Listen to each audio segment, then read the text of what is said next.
Além da construção de Brasília, os anos 50 marcaram a proximidade entre arte e matemática através do movimento concretista.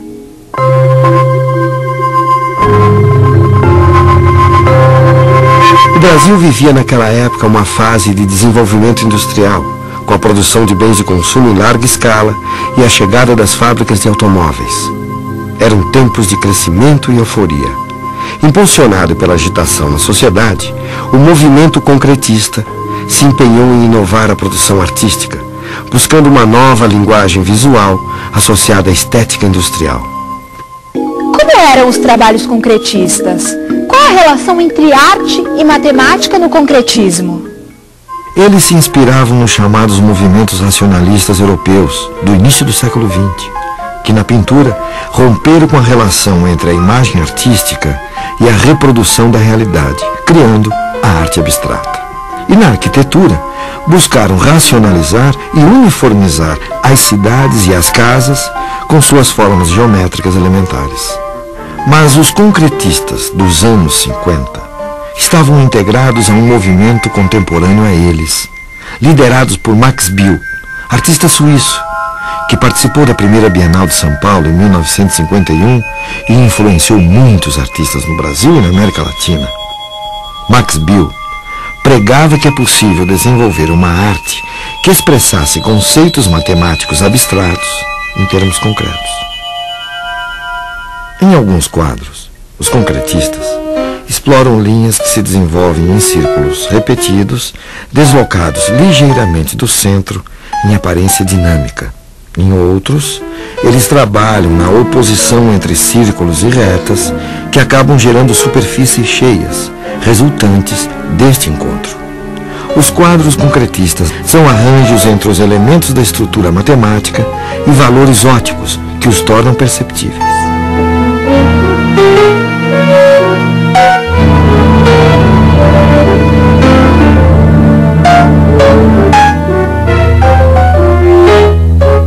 Os ideais concretistas também se expandiram para a poesia. O movimento pretendia libertar a poesia de sua limitação literária e integrá-la a outras formas de arte. A trocado capacausti, duple lasti ferrofuga storie, loco lubrimendi multiple organi periodi plasti publi, rapa reciprorusti saga simplite na vela vera viva, unívora, cidade. City, cité. A trocado capacausti, duple lasti Haroldo de Campos, Augusto de Campos e Décio Pinhatari foram os líderes da poesia concretista brasileira. Níger, fingers, ser, digital, tentativa, grifo, links.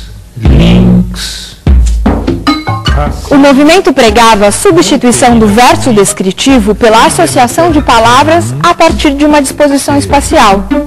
Quando Zolanguezou, Vidia, la sera, sorella, so only, lonely,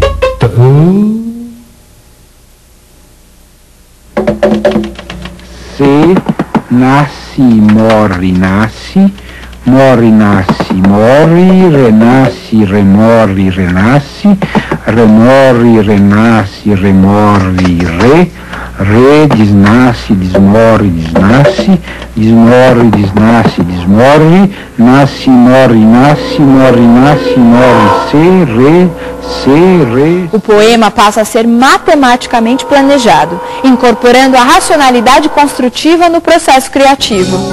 A poesia concreta é antidiscursiva e brinca com as palavras no espaço. Os poemas concretos podem ser visualizados como imagem e são graficamente articulados a partir de alinhamentos geométricos. Antes do final dos agitados anos 50, um grupo de artistas e escritores sacode novamente a arte brasileira, assumindo uma postura crítica ante o excesso de racionalismo do concretismo. É lançado no Rio de Janeiro o manifesto Neoconcreto. O neoconcretismo foi a crítica a esse mecanicismo concretista, o mecanicismo da arte concreta, em favor de uma arte agora existencial, de uma arte ainda assim geométrica, mas de uma geometria viva, de uma geometria pulsante, que teria a ver exatamente com a vivência, com a existência. esse plano geométrico agora fica muito heterogêneo, não é o plano de uma geometria ideal, de uma entidade matemática, né? Mas é o plano conturbado da vida.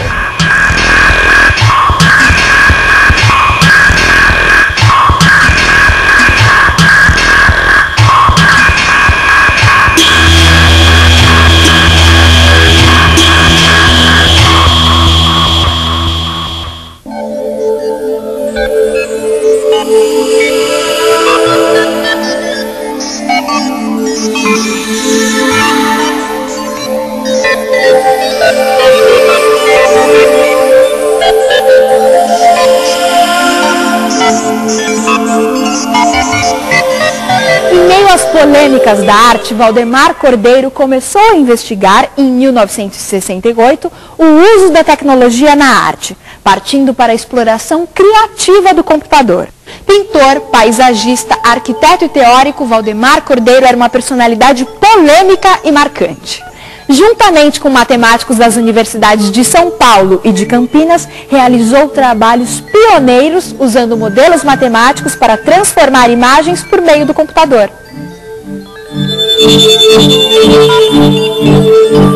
Em vez das formas geométricas que utilizava na sua fase concretista, Valdemar Cordeiro procurou associar alguma imagem muito humana ao aparato tecnológico e buscou figuras de conteúdo afetivo, como retratos e paisagens, para transformar nos computadores.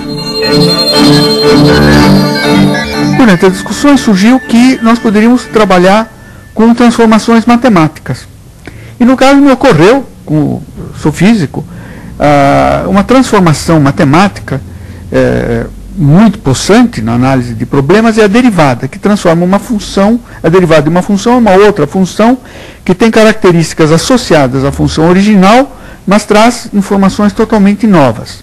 Então, havia o problema de transformar essa imagem numa linguagem que o computador entendesse, que é simplesmente números, né? Uma tabela de números.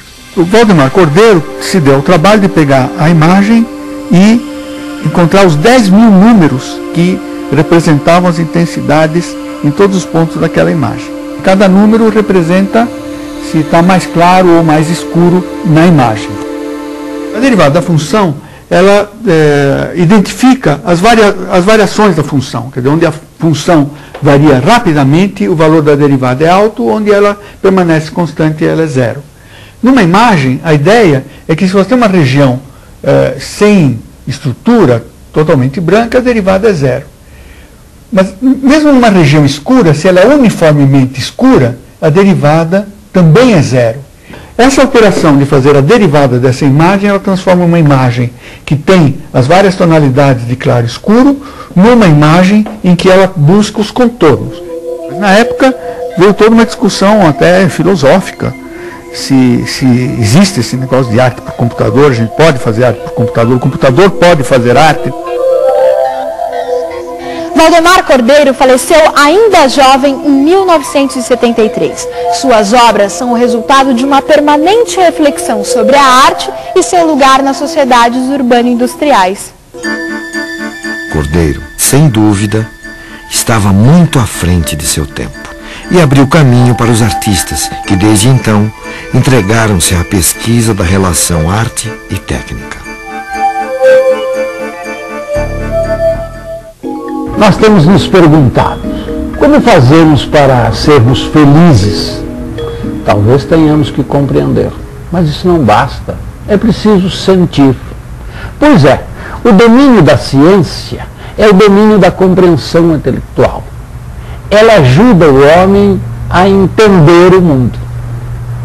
E as artes? A arte é evocação, é emoção. Ela ensina o homem a sentir mais profundamente. Matemática e arte, sentimento e compreensão. É disto que vamos atrás. Entendermos o mundo, gostarmos do mundo, sermos felizes.